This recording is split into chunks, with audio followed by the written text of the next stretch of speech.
చెప్పండి గట్టిగా. మొదటి రూపము క్షమాపణ రూపము. గట్టిగా చెప్పాలందరూ. మొదటి రూపము క్షమాపణ రూపము, రెండవ రూపము రక్షణ రూపము, మూడవ రూపము ఆదరణ రూపము. ఏ రూపము? ఆదరణ. ఆదరణ. కన్నీళ్లు కార్చుచున్న మరియను, దుఃఖించుచున్న మరియను, ఏడ్చుచున్న మరియను, సాధారణంగా యేసు ప్రభు వారు శ్రమలో ఉన్నాడు. యేసు ప్రభు చాలా శ్రమలో ఉన్నాడు. నేనంటాను, మనం శ్రమలో, మనం బాధలో ఉంటే ఎదుటివారి బాధలు పట్టించుకుంటామా? ఏమంటారు? మా బాధలే మాకు మాట్లాడలే. కన్నడలో ఏమంటారు? నಮಗೆ మాకు ఎక్కువగా ఉన్నాయి, ಅವರದು ಇವರದು ನಮಗೆ ಯಾಕಪ್ಪ ನಮ್ದೇ నాకు సాకాయితు నಮಗೆ అంటారనరా. మాదే మాకు దండిగా ఉంది. ఇక్కడ యేసు ప్రభువారు ఎంతో వేదనలో ఉన్నారు. ఆయనను ఆదరించేవారు లేరు. అందుకే బైబిల్లో ఒక మాట చూస్తాము, రక్షించు వారి కొరకు, కరుణించు వారి కొరకు కనిపెట్టుకుని కానీ ఎవరును కానరారైరి. ఓదార్చు వారి కొరకు ఎదురు చూచాను, ఎవ్వరూ నా దగ్గరికి రాలేదంటాడు ప్రభు. ప్రభునే ఆదరించేవారు లేరు, ప్రభునే ఓదార్చేవారు లేరు, ప్రభునే ఆయన మీద కనికరం చూపించేవారు లేరు, ఆయన పక్షాన నిలబడేవారు ఎవరు లేరు.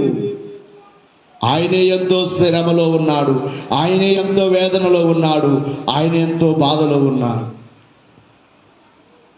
ఆయన బాధంతటిని పక్కన పెట్టి ఎదురుగా ఏడుస్తున్న తల్లి యొక్క బాధ చూస్తూ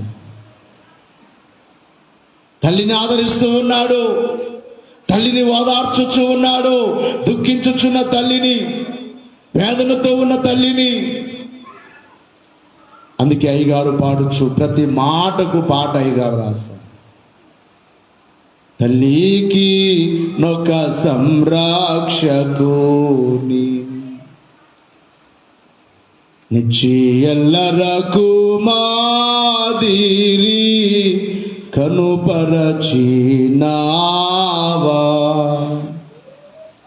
తల్లికి సృష్టికర్తవై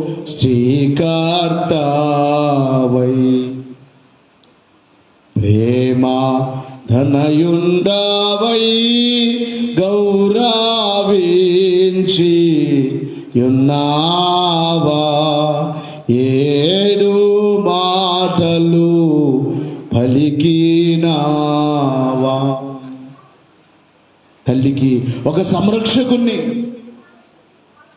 తల్లి వేదన గమనించారు ప్రభు. తల్లిని ఆదరిస్తూ ఉన్నాడు. అమ్మా, కుమారుడు లేడు, కుమారుడు మరణించాలని బాధపడుతున్నావా? మరణిస్తాడని బాధపడుతున్నావా? ఇదిగో నీ బాధ్యత, ఇదిగో నీ కుమారుడని తాను ఎంతో నమ్మకమైన యోహానును అప్పగించాడు. తల్లిని యోహానుకు అప్పగించాడు. తల్లి బాధ్యత మర్చిపోలేదు. ఈ రోజున చాలామంది తల్లులైన వారు వయసు అయిపోయిన తర్వాత వారి పిల్లలు చూడలేదని ఎంతో వేదన పడుతున్నారు. వయసు అయిపోయింది, ఏం చేయగలరు? ఇప్పుడు వయసులో పని చేశారు, వయసులో వారు ఏదైనా సంపాదించుకోగలిగారు. ఇప్పుడు వారు ఏమి చేయలేరే. వారిని చూసుకోవలసిన బాధ్యత వారి కుమారులదే కదా, వారి బిడ్డలదే కదా. యేసుక్రీస్తు వారి మాదిరి ఏమిటి అంటే, ఎల్లరకు మాదిరి చూపించినావా అన్నారు అయ్యగారు. ఎవరికి? అందరూ నా వల్లే తల్లిని ఏం చేయండి మాట్లాడలేదా? నేను ఎలా గౌరవించానో, నేను ఎలా ప్రేమించానో నా తల్లిని, నేను ఎలా చివరి వరకు నా తల్లిని మరవలేదు. ప్రతి కుమారుడు కొంతమంది వారి తల్లులకు మంచిగా సేవ చేసే పిల్లలు, వారు మంచాన పడిపోయినా కూడా విసుక్కోకుండా పనిచేసే కుమారులు ఉన్నారు, కుమార్తెలు ఉన్నారు. దేవుడు అట్టి వారిని దీవించునుగాక. నీ తల్లిని బాధ పెట్టవద్దు, నీ తండ్రిని బాధ పెట్టవద్దు. నీ తండ్రిని సన్మానించుము అనే ఆజ్ఞల్లో ఒక ఆజ్ఞ. ఈ ఆజ్ఞలో ఏమున్నది అన్నారు? వాగ్దానముతో కూడిన ఆజ్ఞ అన్నారు. ఏ ఆజ్ఞ? వాగ్దానం ఉంది ఈ ఆజ్ఞలో. నీ భార్య మాట వినో, లేకపోతే నీ తల్లి నీకేం చేయలేదనో, ఏమి చేయకపోయినా పర్వాలేదు. నేను చెప్తాను, మా నాన్న నాకేమి చేయలేదు అంటే చిన్నప్పుడు చేశాను, మరలా తప్పు అవుతుంది అది. నేను ఒక వయసు వచ్చే వరకు మా నాన్న మా అమ్మ పెట్టిన భోజనమే తిన్నాను కదా. నేను 4వ తరగతి స్కూల్కి వదిలిన తర్వాత నుంచి స్టార్ట్ నా పని. 4వ తరగతి అంటే 6 స్కూలుకు చేరడం, 10 ఏళ్ళకే పని ప్రారంభం. 10 ఏళ్ళ నుంచి రెస్ట్ లేదు. ఇప్పటికి దగ్గర 42 సంవత్సరాలు, అనగా 32 ఏళ్ళగా రెస్ట్ లేదు ఈ మిషన్కి. ఇంకెంతకాలం దేవుని కొరకు పనిచేస్తుందో. దేవునికి మహిమ కలుగును గాక. 10 ఏళ్ళు కుటుంబం కోసం పనిచేసింది మిషన్. ఇప్పటికి ఇక రేపు సంవత్సరం వస్తే 25 సంవత్సరాలుగా ఆయన సేవలో వాడబడుచున్న ఒక మిషనుగా దేవుడు వాడుకుంటున్నాడు. దేవునికే మహిమ కలుగును గాక. ఇక మా నాన్న ఆయన సంపాదించిందంతా కూడా మా అన్నకు, మా తమ్మునికే ఇచ్చారు. ఎప్పుడు మేము ఆశపడలేదు. కానీ మా నాన్న వస్తే నేను బాగా చూసుకుంటాను. పాస్టమ్మ చాలా బాగా చూసుకుంటాను. భోజనం బాగా టయానికి భోజనం పెడతా. మధ్యలో ఏవోవో తినడానికి ఇస్తుంటే మా నాన్న విసిగిపోతాడు, నాకు వద్దు అంటాడు. చిన్నప్పుడు మనం కూడా తల్లిదండ్రులు ఏం చేస్తుంటాం? వెంటబడి కనబడిన వల్ల కావాలని ఏడ్చుంటామా లేదా?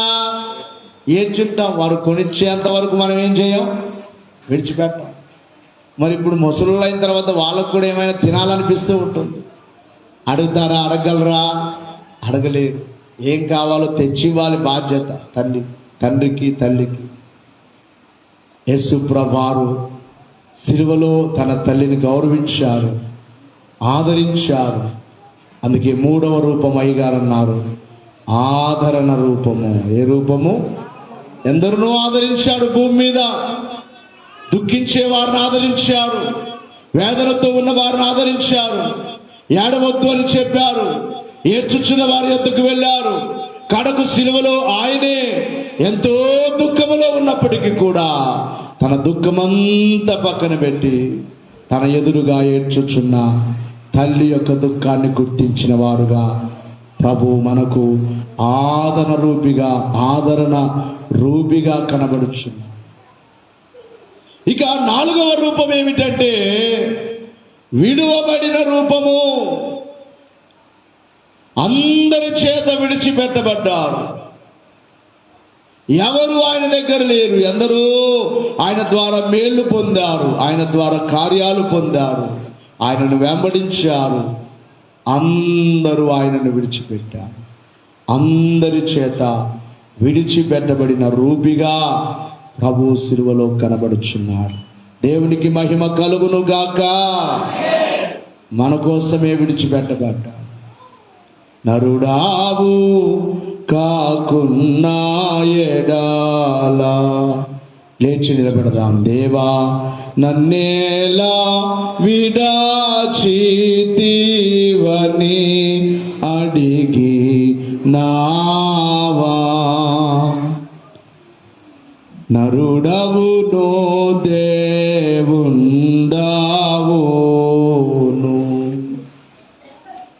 ఘన నా పూర్ణ రక్షకుడని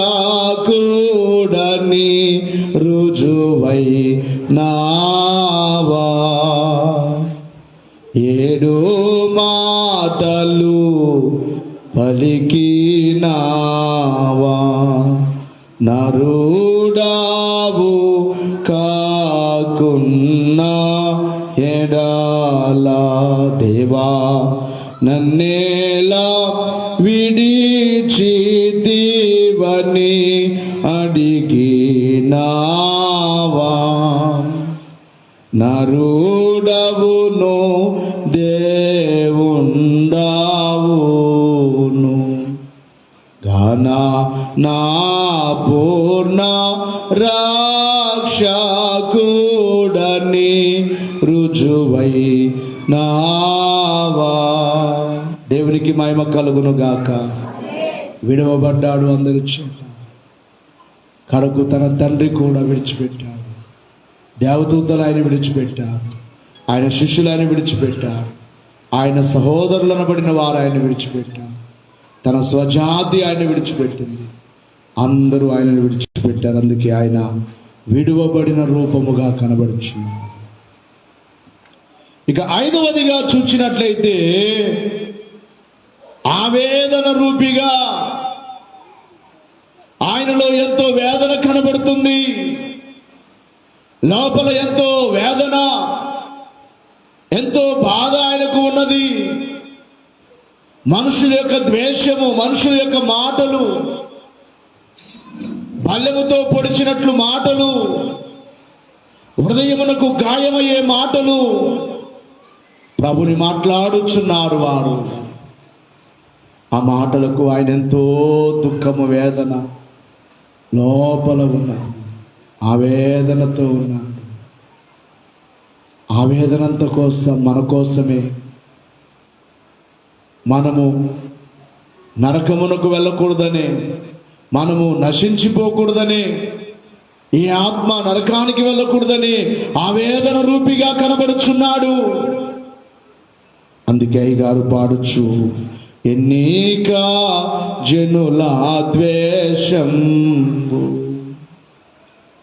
నీకు ఎండాయైనందునా దాపిగొన్నావా ఉన్నా ఎండకును బాధకును జీవా కోటాలే నాందునా దాహమన్నావా ఏడు మాటలు పలికినావా. మనుషుల మాటలు ఒక బాధ అయితే, ఉన్న ఎండ ఒక బాధ అయితే, దేహమునకైనా గాయములు ఒక బాధ అయితే, చాలా ఆవేదనతో ఉన్నారు ప్రభు. ఈ ఆవేదనలన్నిటికంటే గొప్ప ఆవేదన, ఎంత శ్రమ పొందినా వీరు రక్షణ పొందరు, నరకానికి వెళ్ళిపోతున్నారు. నరకములోనికి వెళ్ళి దాహం దాహం దాహమని అలమటించడానికి వెళుతున్నారని ఆయన ఆవేదన రూపిగా కనబడుచున్నారు. ఇక 6వ రూపం ఏమిటి అంటే, దైవజనులు అన్నారు విమోచన రూపము, విజయ రూపము, విమోచన రూపము అన్నారు.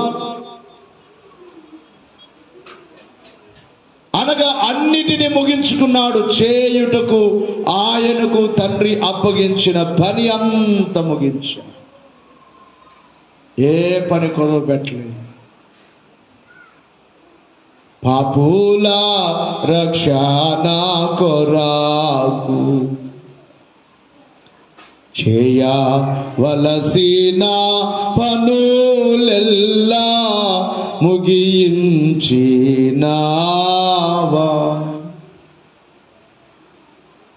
ఆ పగలు పగవారి పగాలు తుదకు అంతము కాగా సమాప్త మన్నావా. ఏడు మాటలు పలికినావా. పాపుల రక్షణ కొరకు ఏ పనైతే చేయాలో చేయవలసిన పనంతా చేసి ముగించి సమాప్తము అని పలికా. కాబట్టి ఇక్కడ పనంతా ముగించుకొని, పనిలో అపజయము పొందక, పనంతటిలో రక్షణ పనిలో, రక్షణ కార్యములో, మానవుని కొరకు చేయవలసిన పనంతటిలో, విమోచన పని అంతటిలో ఆయన మానవ విమోచన పని అంతటిని పనిని ముగించి విజయము పొందిన వాడుగా, విజయరూపిగా కనబడుచున్నా. ఇక చివరి మాట, చివరి రూపము మహిమ రూపము అన్నారు దైవజనులు. ఆయన ఆత్మ మహిమలోనికి అనగా తండ్రి యొద్దకు వెళ్ళిపోయినది. సమస్తాన్ని జయించి, మరణాన్ని జయించి నిత్య రాజ్యానికి వెళ్ళే ఆయన తన ఆత్మను తండ్రికి అప్పగించుకున్నాడు. మొదటి మాటలో తండ్రి అన్నాడు, చివరి మాటలో కూడా ఏమన్నాడయ్యమ్మా? తండ్రి, నా ఆత్మను నీ చేతికి అప్పగించుచున్నాను అని మహిమలోనికి వెళ్ళిపోయాడు. మహిమ రూపిగా కనబడ్డాడు. కాబట్టి 7 మాటల్లో ఆయనలో 7 రూపాలు కనబడుచున్నాయి. రూపం ఒకటే కానీ లక్షణములు కనబడుతున్నాయి. ఆ రూపములో క్షమాపణ కనబడుతుంది. ఆ రూపములో ఒకరిని రక్షించే రక్షణ కనబడుతుంది. ఆ రూపములో ఒకరిని ఆదరించే ఆదరణ కనబడుతుంది. ఆయన రూపములో అందరి చేత విడిచిపెట్టబడిన వాడే. ఈ మాటను బట్టి చూస్తే పరలోకములు ఉంటే ఆయనతో కోట్ల కొలది దూతలు ఉంటారు, పరలోక పరిశుద్ధులు ఉంటారు, 24 పెద్దలు ఉంటారు. కానీ ఒంటరి వాడిగా వచ్చాడు నీ కోసం. ఒంటరి వాడుగానే కనబడుతున్నాడు సిలువలో. ఒంటరి వాడుగానే కనబడుతున్నాడు. కడకు వస్త్రములను కూడా వారు చింపివేసి చీట్లు వేసుకుని చాలని వస్త్రాలతో జన్మములో కనబడుతున్నాడు. చాలి వస్త్రాలతో ఆయన మరణము సమయములో కూడా కనబడ్డాడు. ఆయన విడవబడిన రూపిగా కనబడుచున్నాడు మన కోసం. ఆవేదనతో ఉన్నాడు. హృదయావేదన, మనల్ని గూర్చిన ఆవేదన. ఎంత చేసినా నా పిల్లలు తెలుసుకోలేరు. తల్లిదండ్రులు ఎంతో కష్టపడిన తర్వాత పిల్లలు తెలుసుకోలేకపోతే ఎంత ఆవేదన వారికి. ప్రభునకు ఆవేదన రూపముగా కనబడుతుంది. విమోచన రూపిగా, విజయ రూపిగా పనంత ముగించుకొని కనబడుతున్నాడు. చివరకు మహిమ రూపిగా మహిమ రాజ్యానికి వెళ్ళిపోయాడు. నేడు రేపు రాబోతున్నాడు. కనుకాని ఆత్మన్మరణమున నీదు జనకు నీ చేతులా కాపాగించితివా.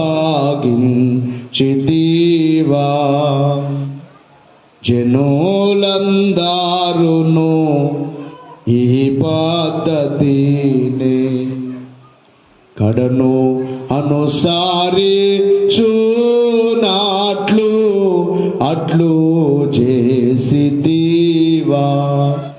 7 మాటలు పలికినావా. మహాగణుడా, మీ రూపము మాకివ్వండి అయ్యా. మీ రూపము ఈ సిలువ ధ్యానముల ద్వారా మా రూపములో భేదములు, మా రూపములో స్వార్థము, మా రూపములో కక్షలు, మా రూపములో ఎన్నెన్నో ఉన్నాయి. కానీ నీ రూపము ఎంత సుందరమైనది. నీ రూపములో ప్రేమ, నీ రూపములో దయ, నీ రూపములో జాలి. అట్టి నీ రూపమును మాకిచ్చి రాబోవచ్చున్న మీ రాకకు మమ్ములందరిని సిద్ధపరిచి మేఘమెక్కించండి. త్వరగా వచ్చుచున్నా యేసు నామములో ఈ దినమున వచ్చిన బిడ్డలందరి మీద మీ సిలువ రక్తమును, మీ గాయపడిన హస్తమును ఉంచి ప్రతి వారిని దీవించి మీ రాకకు రాజ్యమునకు సిద్ధపరచుము. త్వరగా వచ్చుచున్న యేసు నామమున వేడుకొనుచున్నాము తండ్రి. మరణాత. కూర్చో. ఎవరు అటు ఇటు వెళ్ళొద్దు.